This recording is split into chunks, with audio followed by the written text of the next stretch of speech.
Hey everyone, it's Will, Gamer Dad, with another video for you. And today we have a special guest. Hi, so I'm Will's coworker, the friend that you've always been here about here and there kind of thing, and we're gonna do something big today. So, if you're wondering how this title relates to this video, we're going to be, first of all, preparing ahead of time and buying one of our needed treatises. And I'm sure you can all guess what's going to be happening next. A bunch of 5-star upgrades on this account. Now tell me, why did you leave this for so long? I mean, this is a bunch of updates. Well, the thing is, I usually don't have that much time to play, so I treat this kind of casually. I'll play a bit more when I have the time, and then, everyone's busy, and this is how we got here. Now, I will say that, obviously for those who've been following my channel, I do side grade or upgrade from time to time, and that is because without that, there's really no way to, for an account to keep up and beat all the current content and super bosses in the game. Now, just to let the viewers know, what is your progress in terms of storyline, in terms of super bosses, twins, for example, so on and so forth?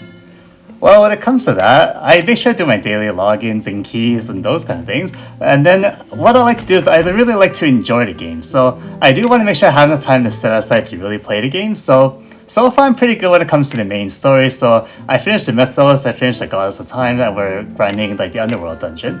However, when it comes to super bosses, yeah, you can tell I don't even know what's the last super boss I killed because I don't think that's considered a super boss anymore. Fair enough. Now, should we all type F in the chat? Because really, we're going to kiss goodbye to that 180 plus chance script right there.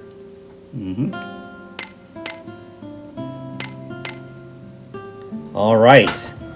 I will say, it's really nice to hear that 5-star kind of bring and that new style, sounds. And the fact that we can do so many in a row, it's like you're getting 21 new 5-stars in just one go. Oh yeah, definitely no. Even though we know that this is gonna happen, it just feels sweet watching this and just hearing this sound. Cause I don't know how often I hear this sound. Not often. How about you? No, I mean when you're pulling on a tempo, you hear a lot of bots, Rainbow Sisters, and Commodores. You don't hear that 5-star success, so to speak. Hey, Gamer Dad, mind if I make a special request? Sure. What is it? Is it okay if we get like another cut of this video, like without the talking, just so we can hear those sweet sounds over and over again? Alright, so again, let me know in the comments below if you want to have this same video, but just basically without any commentary, such that you can just run into the background and hopefully help yourself motivate yourself enough to grind for all those sweet chants and treatises. Because remember, WFS really uses this system for free-to-plays to keep up with the game, keep it being in, keep in mind that, for example, these 4-star units that you've pulled since the beginning, and my friend is essentially not quite a day one player, but certainly in the first couple of months of global. Without this system, there's no way, for example, you can keep up with having your Leclerc normal style fighting, dual Hatchios, or for example, your 4.5 seal that doesn't even have the AS form. Yeah, I totally have not visited any single of the dual Hatchios because I just can't kill anything. And, of course, just in case you were wondering, he is free to play. Oh, by the way, you should probably mention that I am free to play, but I didn't exactly start at the same time as you. It's about close. I think I started a couple of months after you.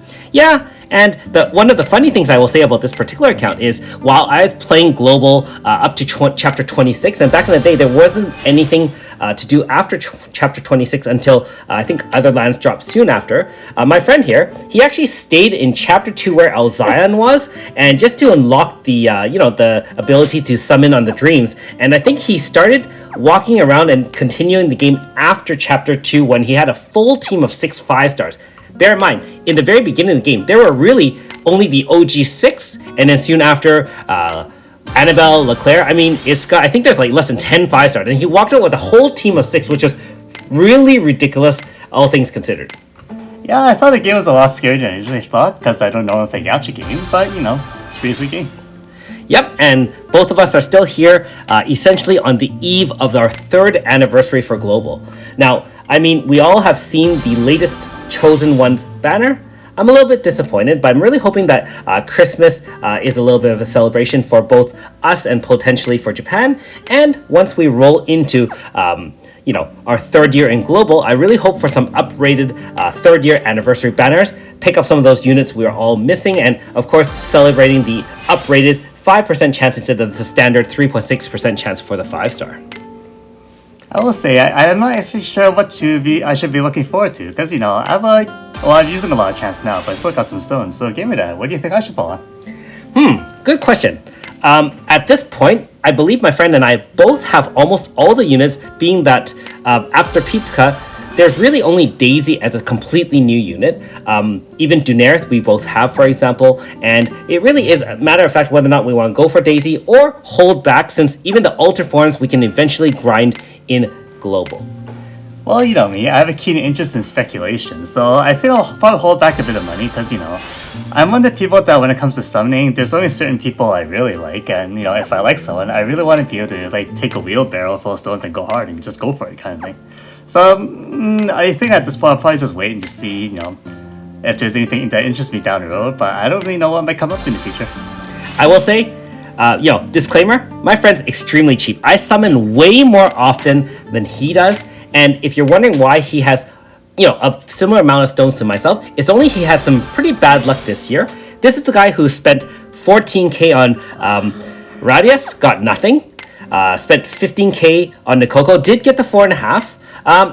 And 16k on Rosetta AS and 0 for that as well. So, even an account like that can come back from massive amounts of losses, and at the end of the day, look at this. Even gets the 4.5 Nikoko back to 5, and here we are, just scrolling through his account. So, if you're just curious to see what someone around the same time as myself, as a free-to-play, had grinded out, keep in mind he does burn his keys every day. Even though he has not done a lot of the newer content, he still burns his dailies, make sure he's getting maximum amount of chance and treaty seas, and you can see that it's a pretty good account. He even has Nikoko, he has Yukino, which I don't have, for example, Cynthia, which I also don't have, and so on and so forth. Yeah, but still no Rosetta. Hey, you just got AS Chio, and I realize that AS Chio is not quite the same, but it will essentially help you with the magic zone, and you're going to slaughter everything in your way. The lack of that magic zone. That was one of the reasons why there's a lot of things I want to kill, and I asked you, how do you do it? And you're like, oh, just set your magic zone, and then it's just die on the inside. Well, at least we're all caught up here, and that does remind me to side grade some of my units in the near future as well. Anyways, thanks for watching. We'll see you next time.